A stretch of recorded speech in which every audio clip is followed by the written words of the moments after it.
Minha irmã dormia na minha casa. E com meu marido também. Eu sempre fui o tipo de pessoa que defendia a família acima de tudo. Cresci acreditando que laços de sangue eram sagrados, inquebráveis. Minha irmã, Ana Clara, era 2 anos mais nova que eu, e desde pequenas, tínhamos uma conexão quase simbiótica. Dividimos brinquedos, roupas, segredos, até os sonhos. E como toda irmã mais nova, ela olhava para mim como um espelho. Eu era sua referência. E eu, besta, achava que ela seria meu apoio para sempre. Meu marido, Caio, entrou na minha vida quando eu tinha 22 anos. Charmoso, engraçado e aparentemente gentil, ele parecia um sonho. Nos casamos rápido demais, talvez, mas naquela época tudo parecia certo. Construímos uma casa simples, mas cheia de carinho. Ana Clara, que morava com nossa mãe, começou a passar cada vez mais tempo conosco. Dizia que amava o clima da nossa casa, que se sentia acolhida ali. Eu não via problema. Era minha irmã, ora. O sangue que corre em mim corria nela também. Era natural que ela tivesse as portas abertas. Mas o que eu não sabia é que ela entrava por essas portas não só como irmã. Tudo começou com pequenas coisas. A toalha molhada no meu banheiro quando eu sabia que só eu havia tomado banho. Um perfume diferente na gola da camisa do Caio. E o olhar. Aquele maldito olhar que às vezes ele lançava quando achava que eu não estava vendo. Um olhar rápido demais, sujo demais, direcionado à minha irmã. Pensei estar louca. Me recusei a alimentar essa ideia nojenta. Era demais até para os piores filmes. E por isso mesmo me calei. Até a noite do meu aniversário. Eu queria algo simples. Fiz questão de não fazer festa, apenas um jantar em casa. Um bolinho, uma garrafa de vinho e as pessoas que mais importavam. Minha mãe não pôde vir porque estava gripada, então éramos só nós 3. Eu, Caio e Ana Clara. Ela passou o dia inteiro me ajudando a preparar tudo. Picou legumes, limpou a cozinha, até arrumou a mesa com flores improvisadas do nosso jardim.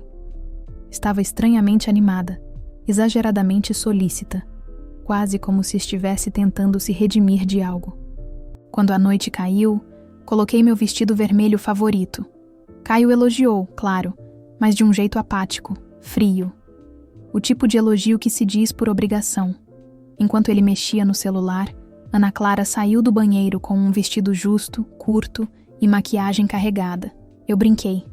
Ué, vai pra balada depois daqui? Ela riu. Ah, claro que não, é seu aniversário. Quis me arrumar pra você. Mas o olhar dela não era pra mim. Durante o jantar senti uma tensão silenciosa no ar. Não era o vinho. Era algo mais denso, mais podre. O tipo de energia que não se explica, só se sente. Eu observava os dois e percebia os olhares trocados, rápidos, culpados. Mas ainda assim, eu negava. Até que fui pegar uma sobremesa no freezer. Saí da cozinha por apenas 2 minutos. 2 minutos. Ao voltar, Caio estava sentado mais perto dela do que antes. O clima mudou. Os dois riram quando me viram, como se tivessem acabado de compartilhar uma piada interna. Foi ali que uma parte de mim morreu, porque naquele instante eu soube.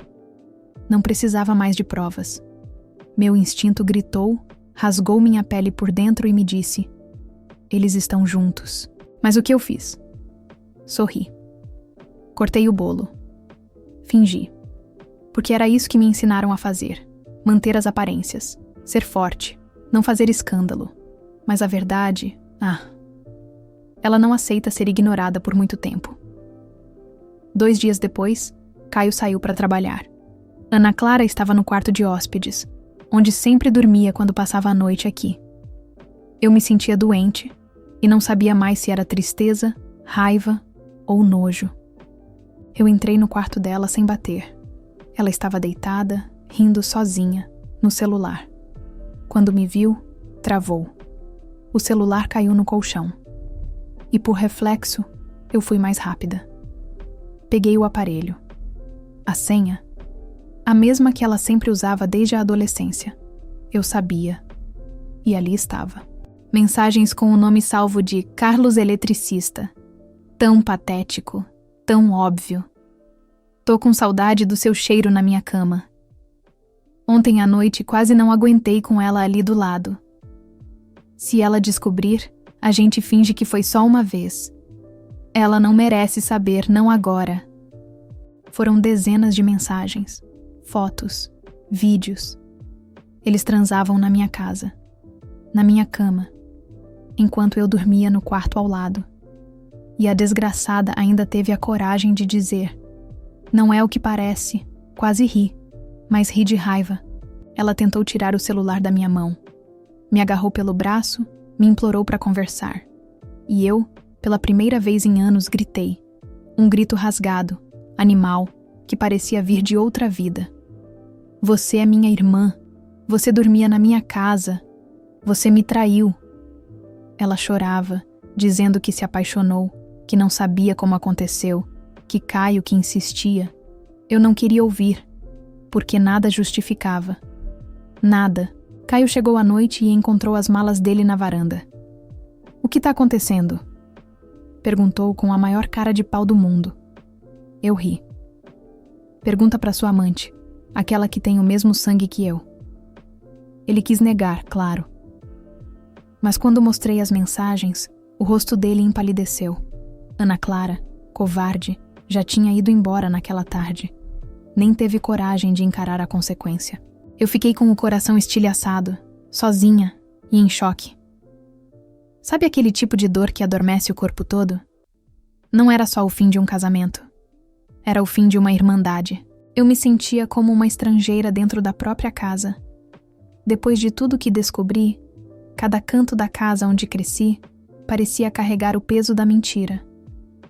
O sofá da sala, onde tantas vezes me sentei ao lado do meu irmão e rimos de besteiras na TV, agora parecia um palco de farsas. As paredes, antes testemunhas dos nossos almoços em família, agora pareciam sufocar com o silêncio tenso que dominava o ambiente. Minha mãe não dizia uma palavra. Ela evitava me olhar nos olhos. E toda vez que eu tentava conversar, ela dava desculpas. Dor de cabeça, cansaço, ou simplesmente se trancava no quarto. O homem que eu chamava de pai fingia normalidade, mas eu notava como sua voz tremia ao tentar manter a rotina. E Lucas? Ele simplesmente desapareceu. Após o dia em que tudo veio à tona, ele pegou as coisas dele e foi embora. Nenhuma mensagem, nenhum pedido de desculpas. Nada. A traição deles era mais que uma quebra de confiança. Era uma quebra de identidade. Eles sabiam, e esconderam de mim, que Lucas não era apenas meu primo. Ele era meu meio-irmão. Meu pai, o homem que me criou, tinha tido um caso com a irmã da minha mãe. Lucas era fruto dessa traição silenciosa. E mesmo depois que tudo veio à tona, ninguém parecia querer me contar a verdade completa. Eu fui atrás sozinha. Fui até a casa da minha tia, ou melhor, da mãe do meu meio-irmão, e encarei a mulher com um misto de raiva e desespero. Ela não negou. Sentou-se com uma calma cruel e confirmou tudo. Disse que meu pai nunca teve coragem de assumir, que Lucas cresceu sabendo quem ele era de verdade e que todos acharam melhor eu nunca saber. Era melhor assim, ela disse. Melhor para quem? Certamente não para mim. Comecei a juntar cada peça como se reconstruísse um quebra-cabeça distorcido da minha infância. As viagens repentinas do meu pai. Os olhares trocados entre ele e minha tia nos encontros de família. As brigas que minha mãe escondia de mim.